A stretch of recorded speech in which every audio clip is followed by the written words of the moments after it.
বিগত সরকারের আমলে নামে বেনামে প্রভাবশালীরা কত ঋণ আত্মসাৎ করেছে তার হিসাব হচ্ছে।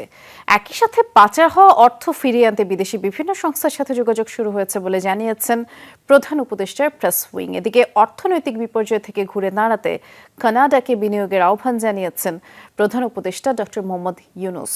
তার দেশ পুনর্গঠনের প্রচেষ্টায় সব রকম সহায়তার আশ্বাস দিয়েছেন ফরাসি রাষ্ট্রদূত। ছাত্র জনতার তীব্র আন্দোলনের মুখে পদত্যাগী শেখ হাসিনা সরকারের শাসনামলে কতিপয় অসাধু ব্যবসায়ী ও প্রভাবশালী ব্যক্তিরা নামে বেনামে কত টাকা ঋণ আত্মসাৎ করেছে তার হিসেব করছে সরকার। বুধবার প্রধান উপদেষ্টার প্রেস উইং থেকে পাঠানো সংবাদ বিজ্ঞপ্তিতে জানানো হয়, কিছু অসাধু ব্যবসায়ী ও প্রভাবশালী ব্যক্তিরা সাম্প্রতিক বছরগুলোতে ব্যাংকিং খাতে ব্যাপক দুর্নীতি ও প্রতারণার মাধ্যমে নামে বেনামে বিপুল পরিমাণের অর্থ আত্মসাৎ করেছেন এবং তা বিদেশে পাচার করেছেন।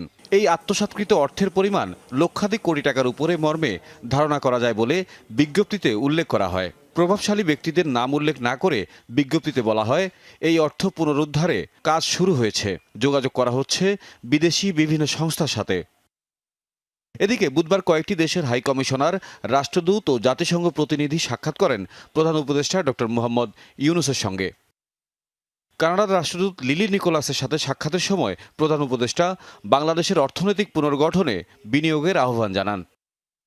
রাষ্ট্রীয় অতিথি ভবন যমুনায় ডক্টর ইউনুসের সাথে সৌজন্য সাক্ষাৎ করেন Malaysian high commissioner Hasna Mohammad Hashim. বাংলাদেশকে আসিয়ান সদস্য হতে মালয়েশিয়ার সমর্থন চান প্রধান উপদেষ্টা। কুয়ালালামপুরে আসিয়ানের পরবর্তী চেয়ার হতে যাচ্ছে এবং তিনি সদস্যপদ বিষয়ে তাঁর সরকারের কাছে বার্তা পৌঁছাবেন বলে জানান হাই কমিশনার।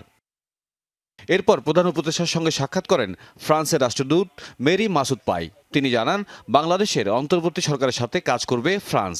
ফরাসি প্রেসিডেন্ট ইমানুয়েল ম্যাক্রো প্রধান উপদেষ্টাকে সুবিধাজনক সময়ে ফ্রান্স সফরের আমন্ত্রণ জানিয়েছেন বলে জানান রাষ্ট্রদূত। পরে প্রধান উপদেষ্টা ডক্টর মোহাম্মদ ইউনুসের সাথে ইউএনডিপির একটি প্রতিনিধি দল সাক্ষাৎ করেন। এ সময় অন্তর্বর্তী সরকারের বিভিন্ন কার্যক্রম ও চলমান পরিস্থিতি নিয়ে আলোচনা হয়। তাহিদ মিথুন, যমুনা নিউজ, ঢাকা।